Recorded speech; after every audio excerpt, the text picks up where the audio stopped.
Après un moment, Lily décrivit ce qu'elle percevait. J'entends le chant des oiseaux dans les arbres, le glougloutement des ruisseaux en contrebas, la brise qui fait frissonner les feuilles dans les arbres.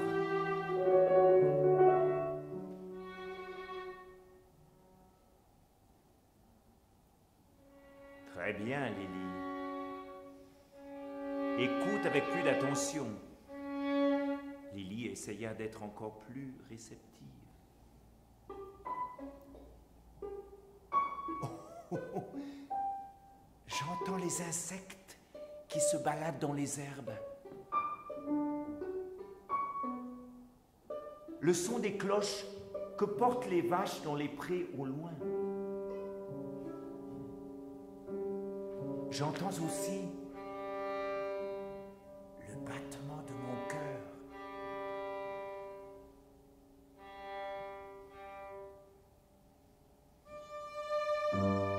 Magnifique.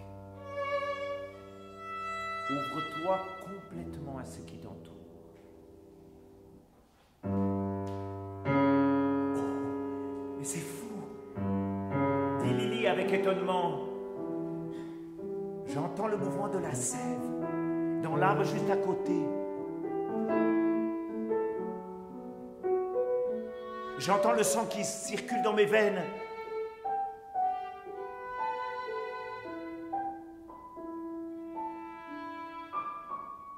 J'entends les nuages qui se déploient dans le ciel. J'entends la vibration de la lumière qui vient réchauffer mon visage.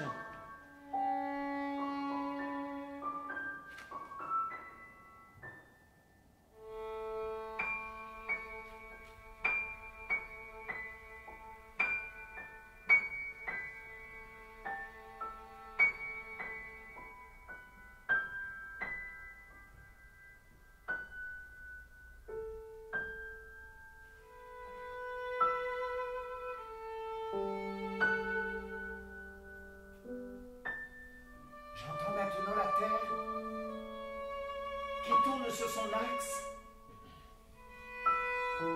Oh, les planètes dans l'espace. Je les entends aussi. Ce n'est pas possible.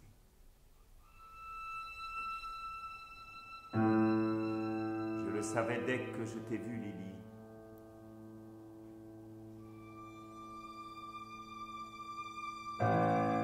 Tu es réceptive au chant du monde.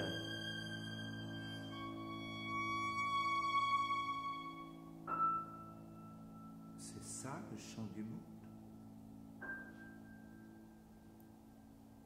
Oh, ben ça alors.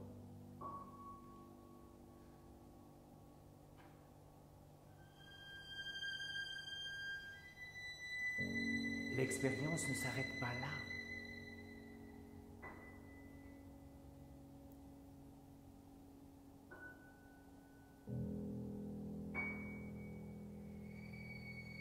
Va encore plus loin, Lily. Tends l'oreille aussi loin que tu peux.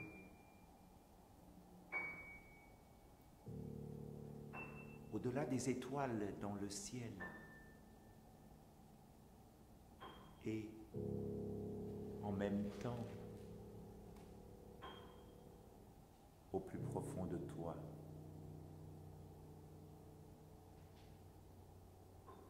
En ton être le plus intime.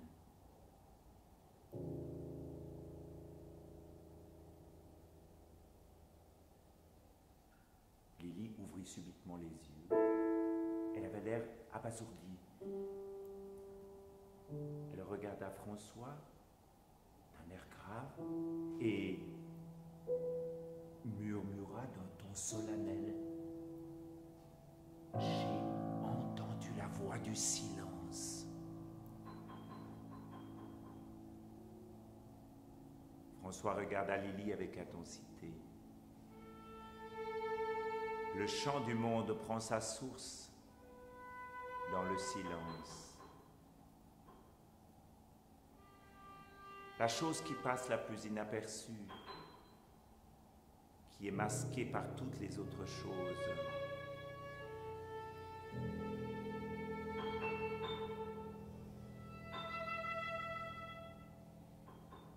Le silence ne s'impose pas, ne revendique rien. Et pourtant, il est la condition et l'origine de toute chose. Il n'est pas absence de son, non, c'est bien au contraire, en son tréfonds, que réside le son fondamental qui contient en lui tous les autres, toutes les mélodies, toutes les œuvres qui ont été créées et celles qui le seront.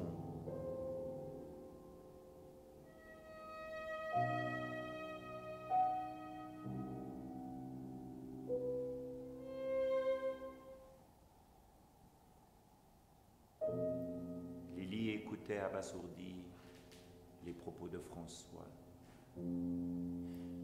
Et tu composes de la musique en écoutant ce son qui vient du silence? Oui. Je le laisse m'emplir et guider mes doigts dans la conduite de l'archet. Tiens, tu vas essayer. François tendit son violon à Lily. Celle-ci eut un mouvement de recul. « Oh non, non, je ne sais pas jouer. » « Ne t'en fais pas, je vais te montrer. Regarde. Tu places le violon comme ceci contre ta clavicule. Tu le coinces avec ton menton. La paume de ta main gauche vient se placer devant le cheviller. Le quoi? Demanda Lily en fronçant les sourcils. Le cheviller est l'endroit où se fixent les chevilles qui permettent de tendre les cordes, expliqua François avec patience. Tu vas maintenant jouer sans l'archet en pinçant les cordes avec ta main droite. On appelle cela des pizzicati.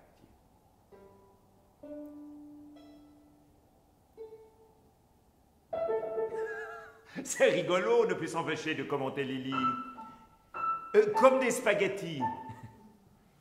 François éclata d'un rire sonore.